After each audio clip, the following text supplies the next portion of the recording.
Hi friends, स्वागत आहे सर्वांचे होमस्टाईल कुकिंग या आमच्या यूट्यूब चॅनलमध्ये। दिवाळीचा सण अगदी जवळ आला आहे आणि सर्वांची फराळ बनवण्याची जी काही लगबग आहे ती सुरू असेल। तर आज आपण बघणार आहोत दिवाळीच्या फराळातील एक पदार्थ, तो म्हणजे खारट शंकरपाळी किंवा तिखट शंकरपाळी सुद्धा म्हणू शकताय तुम्ही। तर व्हिडिओ शेवटपर्यंत बघा आणि आवडला तर चॅनलला सबस्क्राईब करायला विसरू नका। तर साहित्य याच्यासाठी लागणार आहे आपल्याला, या ठिकाणी आपण 2 वाटी मैदा घेतलेला आहे, 2 मोठे चमचे रवा घेतलेला आहे, त्याच पद्धतीनं लसूण आणि मिरचीचा ठेचा, कोथिंबीर, ओवा, धनेपूड, मीठ, हळद आणि जिरे। तर चला तर रेसिपीला सुरुवात करूया। तर 2 वाटी मैदा या ठिकाणी घेतलेला आहे मी। मैद्याऐवजी तुम्ही गव्हाचं पीठसुद्धा घेऊ शकताय। यामध्ये जो काही रवा घेतला आहे तो आपण घेऊया, म्हणजे काही साहित्य आपलं ते आपण टाकून घेऊया। लसूण आणि हिरव्या मिरचीचा ठेचा तुम्हाला हवा असेल तर तुम्ही घालू शकता किंवा स्किप करू शकता। म्हणजे खारट शंकरपाळी जर बनवायची असेल तर तुम्ही लसूण आणि मिरचीचा ठेचा नाही घातला तरी चालेल। कोथिंबीर, जिरे, भरपूर असा ओवा घालायचा, यामुळं टेस्ट जी आहे ती छान येते। त्याच पद्धतीनं थोडीशी 1 चमचाभर, अर्धा चमचाभर धनेपूड, चवीनुसार मीठ आणि थोडीशी हळद आपण या ठिकाणी टाकतो कलरसाठी। तर हे सर्व साहित्य जे आहे ते व्यवस्थित असं मिक्स करून घेऊयात आपण मैद्यामध्ये। सांगितलं त्या पद्धतीत तुम्ही गव्हाचा पीठसुद्धा घेऊ शकता मैद्याऐवजी, त्याच्यासुद्धा शंकरपाळ्या मस्त खुसखुशीत बनवून तयार होतात। तर सर्व साहित्य जे आहे ते व्यवस्थित असं मिक्स करून झाले। आता आपण याच्यामध्ये थोडंसं 1 मोठा चमचाभर तेल गरम करायला ठेवलं होतं, तेलाचं मोहन आपल्याला याच्यामध्ये टाकायचं आहे। तेल छान कडकडून घ्यायचं आहे आपल्याला आणि मग आपल्याला या पिठामध्ये ते ॲड करायचं आहे आणि तेल गरम असतानाच ते पूर्ण पिठामध्ये व्यवस्थित असं मिक्स करून घ्यायचं आहे आपल्याला। गरम तेल पिठामध्ये टाकल्यामुळं ज्या काही शंकरपाळ्या आहेत त्या मस्त खुसखुशीत बनतात आणि तेल गरम असतानाच आपल्याला त्या पिठामध्ये ते व्यवस्थित असं मिक्स करून घ्यायचं आहे। तर चमच्याच्या साहाय्याने आपण ते व्यवस्थित असं मिक्स करून घेऊयात आणि नंतर आपल्याला थोडं थोडं पाणी टाकून हे जे पीठ आहे ते मस्त असं छान मऊसर असं मळून घ्यायचं आहे।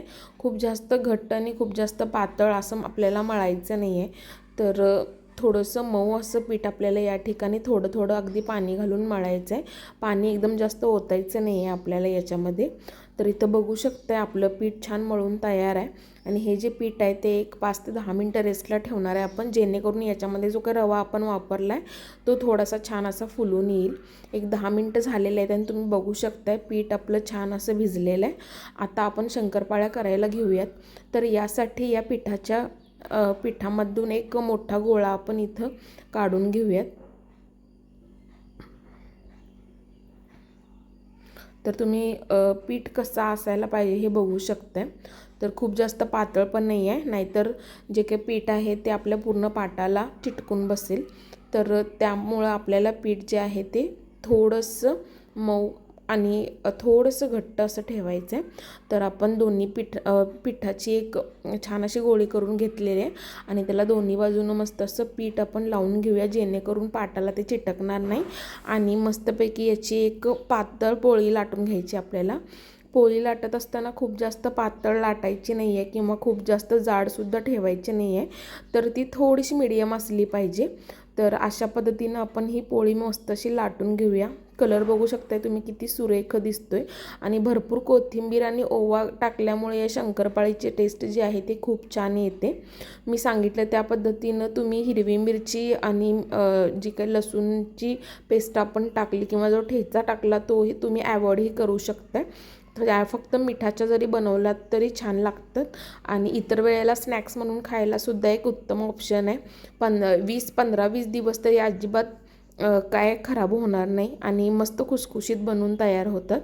तर इथं जी काही पोळी आहे ती छान अशी लाटून झालेली आपली बघू शकताय तुम्ही। खूप जास्त पातळ किंवा खूप जास्त जाड लाटलेली नाही आहे आपण, ती थोडीशी मीडियम ठेवलेली आहे आणि याच्यामध्ये आपल्याला सोड्याचा वापर अजिबात करायचा नाही आहे या शंकरपाळ्या बनवत असताना, कारण आपण हळद टाकली होती कलरसाठी।